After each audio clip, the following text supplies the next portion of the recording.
ഒരാഴ്ചത്തെ കാത്തിരിപ്പിനൊടുവിൽ അങ്ങനെ വീക്കെൻഡായി. രാവിലത്തെ ആ ക്ഷീണമൊക്കെ ഒന്ന് മാറ്റി നല്ല എനർജറ്റിക് ആവാൻ വേണ്ടിയിട്ട് വിച്ചേൻ്റെ വക നല്ല ചൂട് കോഫി ഉണ്ടായിരുന്നു.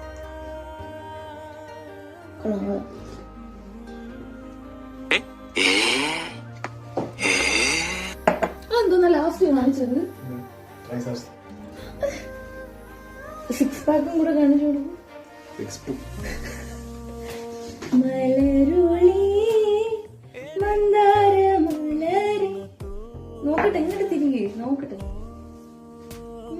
അങ്ങനെ എൻ്റെ മിസ്റ്റർ കുഞ്ഞിക്കരയുടെ ബോഡി ഷോയ്ക്കൊക്കെ ശേഷം നമ്മൾ കലാപരിപാടികളിലോട്ട് കടന്നു. പിച്ചേട്ടൻ ക്ലീനിങ് ഏറ്റെടുത്തു, ഞാൻ കുക്കിങ്ങും.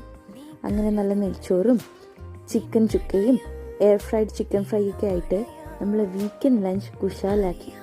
പാവം വീടും ഫുള്ള് ക്ലീൻ ചെയ്ത് ആളുടെ നടു ഒടിഞ്ഞു എന്ന് തന്നെ പറയാം.